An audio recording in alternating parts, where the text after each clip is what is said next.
With the name of Allah, the most merciful and the most gracious. Dear students, today we will be reading page 15. It's page 15. The last page of the second unit. We will cover today 2 paragraphs. So first we will talk about, we will discuss the words that you will come across, and I think that you will find it new. आपको नए word जो है उसके बारे में थोड़ा मालूम होना चाहिए. So on page number 15 you will just come across with these words. So let's discuss it. Benchmark. Benchmark means something used as a standard. एक चीज़ जो कि एक मयार समझा जाता है, तो हम कह सकते हैं मयार. Something which is used, which is considered as a standard. एक चीज़ आप उसको जब मयार समझते हैं तो उसको हम कहते हैं benchmark. Inculcate. Inculcate means to put something in mind.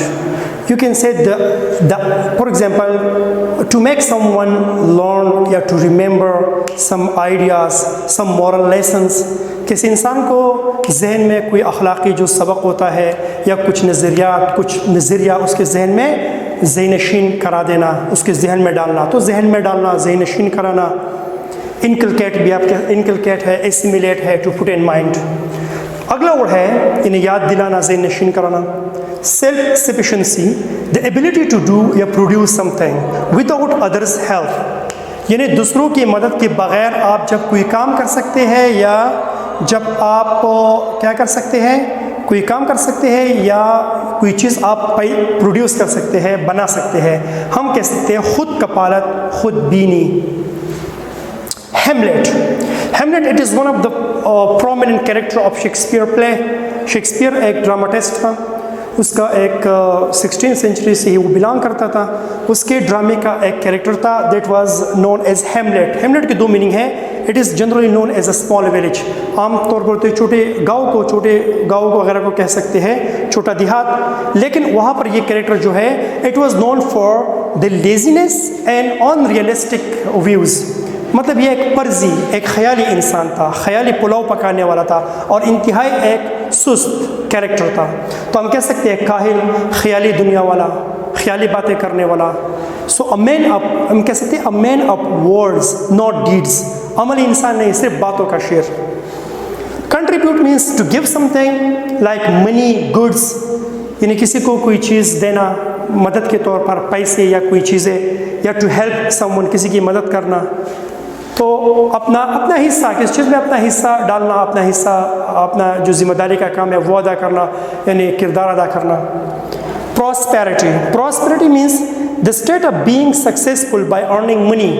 खुशहाली, या we can say that the happiness that comes by money. If you are earning money and you can provide all the facilities to your life, so you are prosperous, and this action is known as prosperity.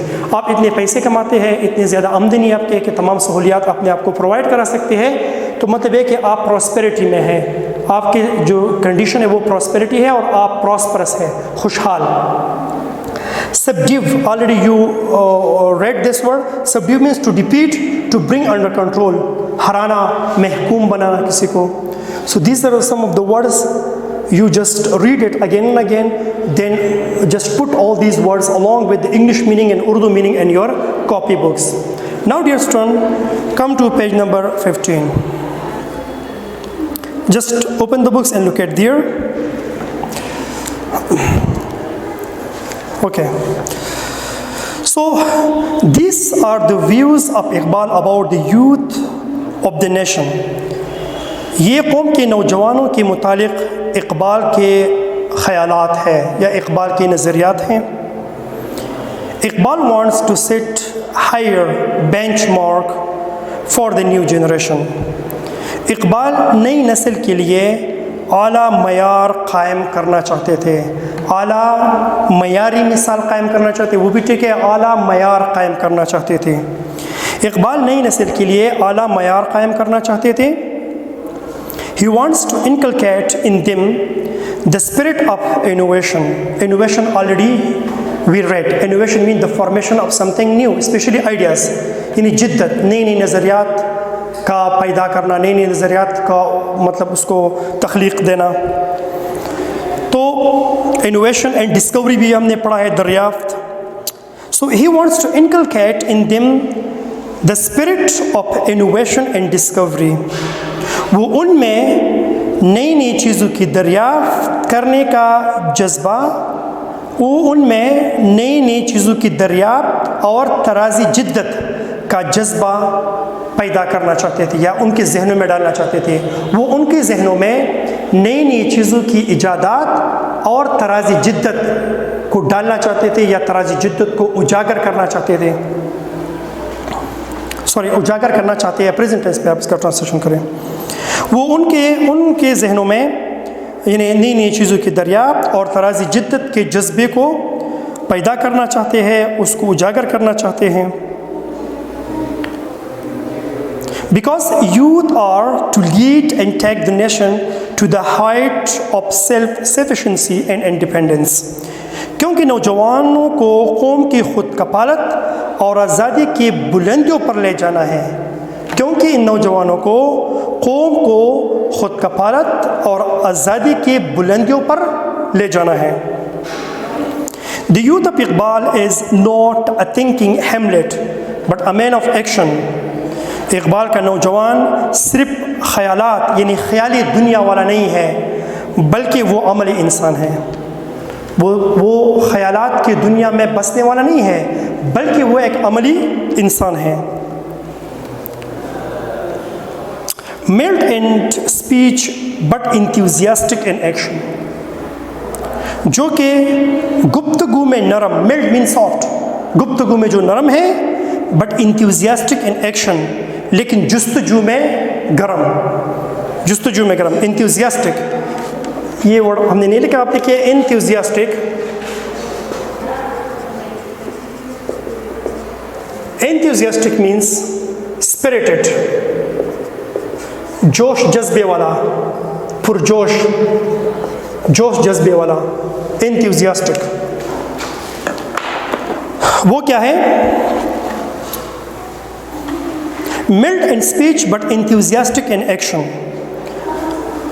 वो तकरीर में गुफ्तगू में नरम मगर अमल में गरम है, अमल में पुरजोश है. Whether he is in the battlefield, चाहे वो मैदानी जंग में हो, और in the company of friend, या दोस्तों की सोबत में, दोस्तों की महफिल में हो. He is pure in head and heart. उसका दिल व दिमाग पाक है, पाक होता है. तो सबका मीनिंग इस तरह होगा.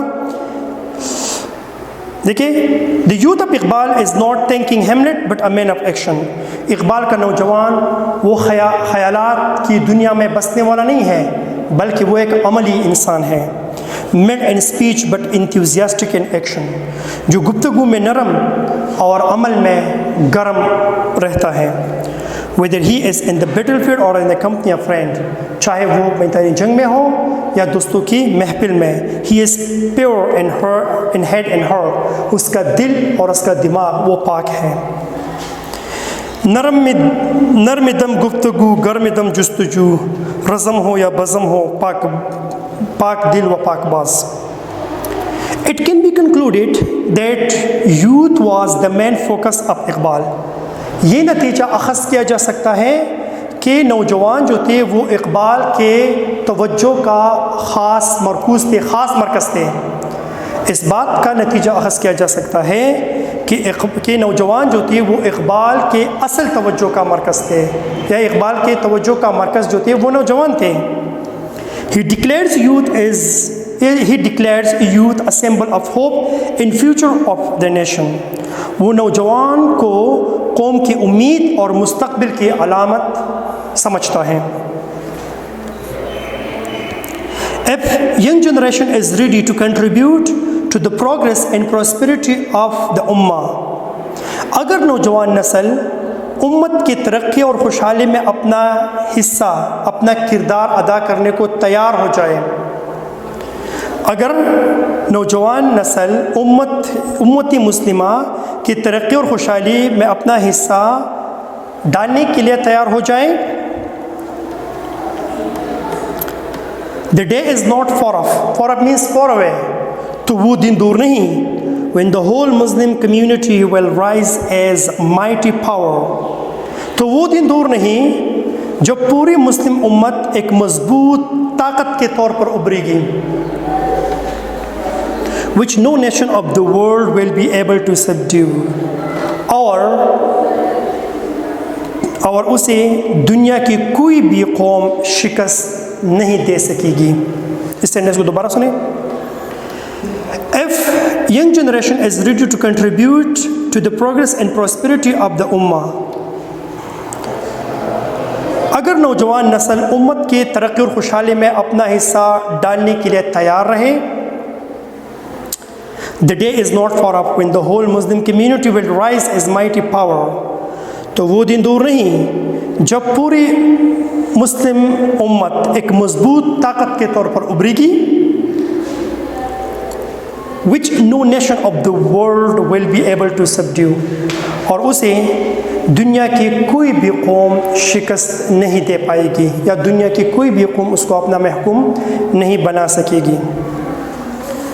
So dear friends, these were the words that we discussed and the translation that I just read, and you watch the video 2-3 times, try to understand the words, the pronunciation as well as the Urdu translation, and inshallah in the next lecture we will discuss the grammar and other grammar if there is any. Thank you very much for watching.